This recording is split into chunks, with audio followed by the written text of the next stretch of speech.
لیکن بات کا آغاز کے ایک کہاوت سے کروں گا.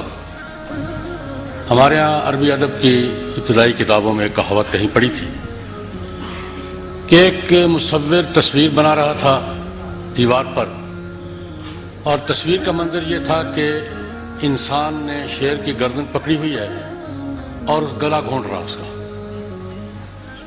یہ تصویر بنا رہا ہے، مصور ساتھ کھڑا ہے، قریب سے شیر گزرا.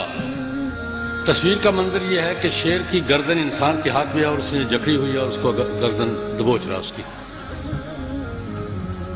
شیر پاس گزرا تو مصور نے شیر سے کہا کہ میاں شیر، یہ تصویر کیسی لگ رہی ہے؟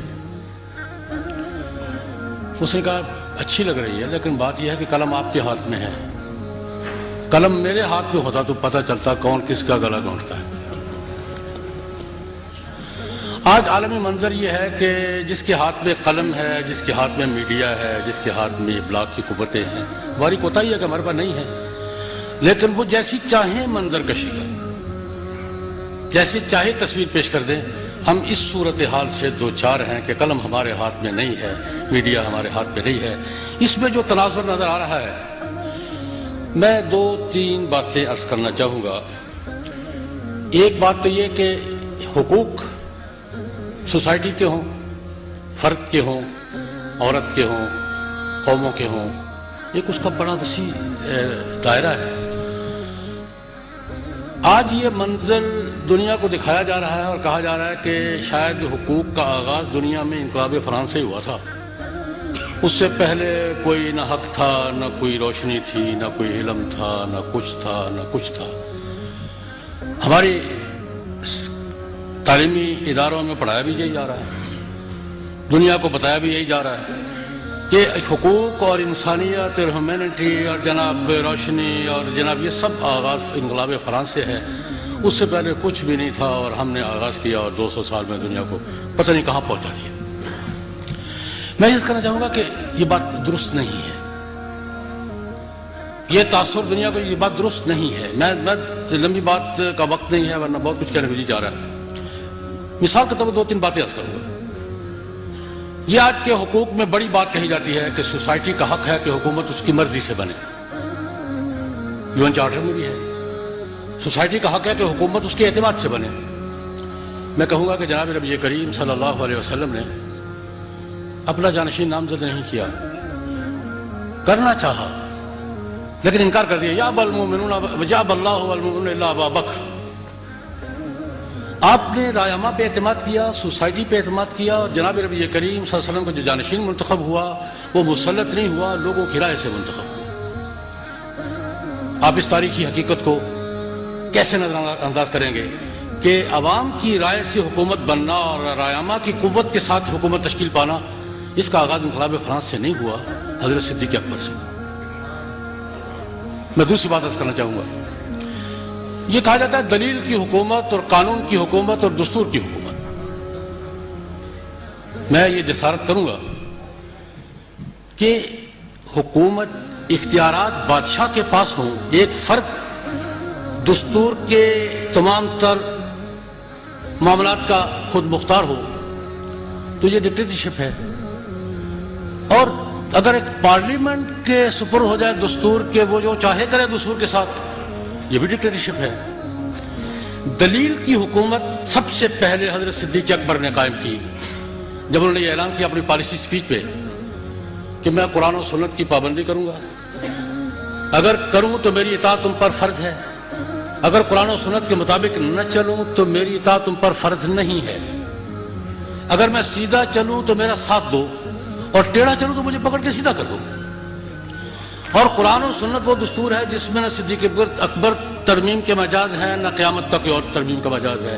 ایسا دستور جو حاکم کے رحم و کرم پر نہ ہو، فرد کی صورت میں بھی اور پارلیمنٹ کی صورت میں بھی، دلیل کی حکومت اس کو کہتے ہیں. میں پارلیمنٹ کی اس ساورنٹی کو کہ وہ دستور کا جتنا چاہے حلیہ بگاڑ دے، یہ بھی دلیل کی حکومت نہیں ہے، پارٹی کی حکومت ہے. اور بادشاہ دستور کا جو حلیہ بگاڑ دے، یہ بھی دلیل کی حکومت نہیں ہے، یہ بھی بادشاہ کی حکومت ہے. دلیل کی حکومت کی تاریخ ایک ہی مثال پیش کرتی ہے. حضرت ابوبکر صدیق، حضرت عمر، حضرت عثمان، حضرت علی کہ ہم قرآن و سنت کے پابند ہیں بھائی، اگر ٹھیک چلے تو ساتھ دو اور ٹھیک نہ چلیں تو تم پر ہماری اطاعت واجب نہیں ہے. یہ آج دلیل کی حکومت کہی جاتی ہے. دلیل کی حکومت بھی سب سے پہلے اسلام نے پیش کی ہے، جو دلیل کی بالادستی اور دلیل کی حکومت. میں یہ عرض کرنا چاہوں گا تیسری مثال کے طور پر، آج ویلفیئر اسٹیٹ کی بہت بات کی جاتی ہے کہ بیت المال یا قومی خزانہ، حکومت یہ لوگوں کی جان مال آبرو کی حفاظت کے ساتھ ساتھ ان کی ضروریات زندگی کی کفالت بھی کرے. یہ ریاست کی ذمہ داری ہے. یہ سب سے پہلے جناب نبی کریم صلی اللہ علیہ وسلم نے ارشاد فرمایا تھا کہ جو آدمی مال چھوڑ کر جب مرے گا وارثوں کو ملے گا، اور جو بوجھ اور عیال چھوڑ کر ملے گا مجھ پر ہے. اور ویلفیئر اسٹیٹ کی دنیا میں اگر سب سے بہتر مثال آج سب مانتے ہیں کہ حضرت عمر رضی اللہ تعالیٰ عنہ کے زمانے کی ویلفیئر اسٹیٹ، آج تک دنیا اس معیار تک نہیں پہنچ سکی. چوتھی بات کروں گا عورت کے حقوق کے حوالے سے. یہ کہا جاتا ہے کہ انقلاب فرانس سے پہلے عورت کو کوئی حیثیت حاصل نہیں تھی، لیکن میں تفصیلات میں جائے بغیر عورت کے حقوق کا آغاز کس نے کیا؟ بخاری شریف کی روایت ہے، علماء کرام بیٹھے ہیں، تفصیلات کی ضرورت نہیں ہے. حضرت عمر رضی اللہ تعالیٰ عنہ فرماتے ہیں کہ ہم جاہلیت میں عورت کی کوئی حیثیت نہیں سمجھا کرتے تھے، نہ رائے کا حق دیتے تھے، نہ کسی بات سے اختلاف کا حق دیتے تھے. اسلام آیا اور اس نے ہمیں بتایا کہ عورت کی بھی رائے ہوتی ہے اور عورت کا بھی حق ہوتا ہے، اور عورت بھی معاشرے کی اہمیت. یہ اب میں آغاز کر رہا ہوں، تفصیلات میں جاؤں گا تو بڑا لمبا وقت ہے کہ حضور نے عورت کو کون کون سے حقوق دیے ہیں اور کس ظلم سے نکالا ہے اور اسلام نے کیا حقوق دیا. میں صرف آغاز کر رہا ہوں کہ حضرت عمر رضی اللہ تعالیٰ عنہ فرماتے ہیں، بخاری کی روایت ہے کہ ہم کننا لا نعد النساء، ہم عورتوں کو کسی درجے میں نہیں سمجھا کرتے تھے. اسلام آیا اور اسلام نے ہمیں بتایا کہ عورت کے حقوق کیا ہیں، عورت کی رائے کیا ہے، عورت کا درجہ کیا ہے. میں نے 2-3 مثالیں صرف یہ کہی ہیں کہ یہ تاثر دنیا میں جو دیا جا رہا ہے کہ انسانی حقوق کی تاریخ شروع ہوتی ہے جناب انقلاب فرانس سے، اور جناب اس کے بعد انسانی حقوق ہیومینٹی کا دور شروع ہوتا ہے. یہ تاریخ کا بہت بڑا فراڈ ہے. انسانی حقوق کی بات سب سے پہلے اسلام نے کی ہے، جناب نبی کریم صلی اللہ علیہ وسلم نے کی ہے، اور جناب نبی کریم صلی اللہ علیہ وسلم کے بعد خلفائے راشدین نے کی. اس کے بعد میں اس بیک گراؤنڈ میں آج کی دنیا سے دو شکوے کرنا چاہوں گا، 3 شکوے، یہ بھی اسی طرح مختصر انداز میں. یورپ تاریخ صدیاں گزار چکا، اور تاریخ صدیاں گزارنے کے بعد یورپ نے ایک نئی زندگی کا آغاز کیا. ٹھیک ہے، یورپ کی حد تک مانتے ہیں. ان کی صدیاں تاریخ تھیں بادشاہت کے ہاتھوں، جاگیرداری کے ہاتھوں اور پاپائیت کے ہاتھوں. جاگیرداری، پاپائیت اور بادشاہت، یہ تکون اس نے انسان کی زندگی کو اجیرن کر دیا تھا. کوئی آدمی بھی ایک انسان کی طرح زندگی نہیں گزار سکتا تھا سوائے جاگیرداروں کے اور بادشاہوں کے اور پاپائے روم کے اور ان کے حواریوں کے. یورپ نے اس سے نجات حاصل کی ہے.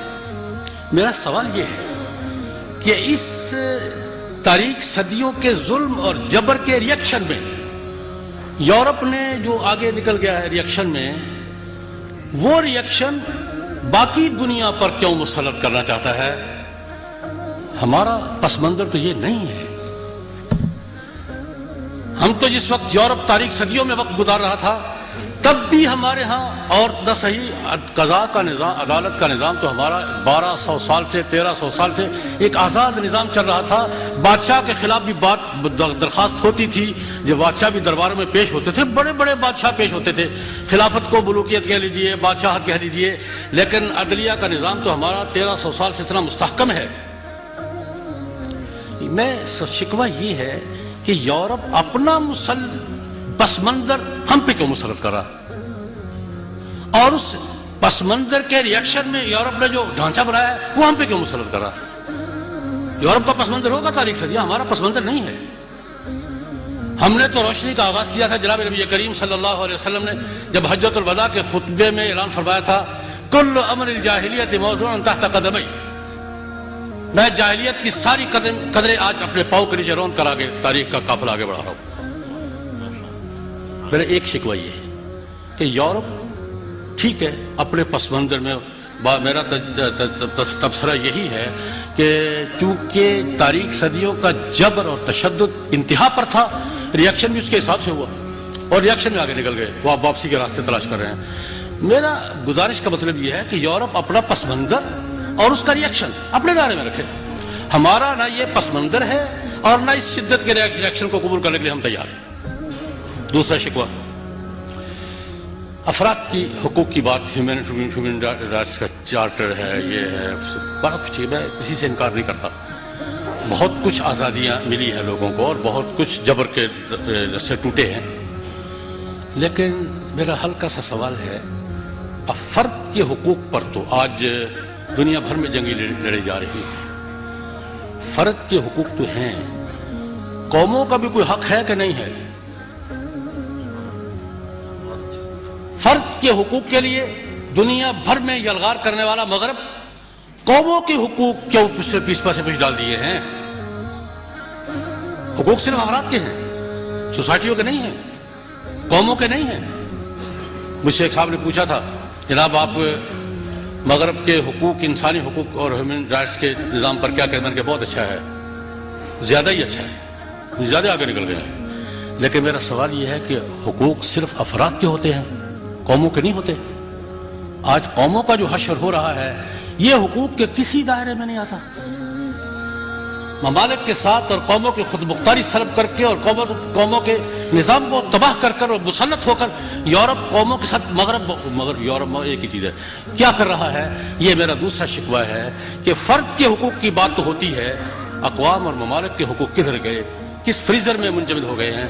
اور تیسرا اور آخری شکوہ کروں گا, دیکھیں قوموں کی ثقافت یون چارٹر بھی تسلیم کرتا ہے. دفعہ 27 میں, یون چارٹر کی دفعہ 27 میں قوموں کی ثقافت کو تسلیم کرتے ہوئے یہ کہا گیا ہے کہ ہر شہری کا حق ہے کہ اپنی قومی ثقافت میں آزادانہ حصہ لے.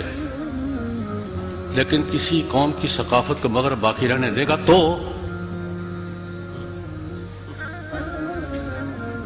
قوموں کی ثقافتوں پر یلغار کر, ہماری ثقافت نہیں ہے.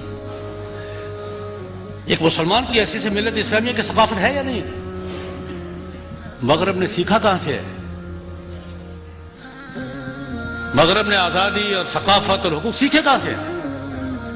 میرا سوال یہ ہے کہ قوموں پر یلغار کر کے قوموں کی ثقافت کو مغربی ثقافت میں ضم کرنے کے لیے سارے تگ و دو کر کے قوموں کی ثقافتوں کا مغرب کیوں حشر نشر کر رہا ہے؟ کیا قوموں کی ثقافت جو اقوام متحدہ بھی تسلیم کرتی ہے, آج قوموں کی ثقافتوں کو تسلیم کرنے کے بجائے مغرب کی یلغار ہر قوم کی ثقافت کو اب تہس نہس کر دینا چاہتی ہے؟ یہ انسانی حقوق کا کون؟ یہ گزارشات ہیں جو میں نے مختصراً عرض کی ہے اور کچھ اس میں لکھ بھی دی تھی, اسی پہ اکتفا کرتا ہوں, زیادہ کا وقت نہیں ہے. وآخر دعوانا الحمدللہ. ماشاء اللہ. محترم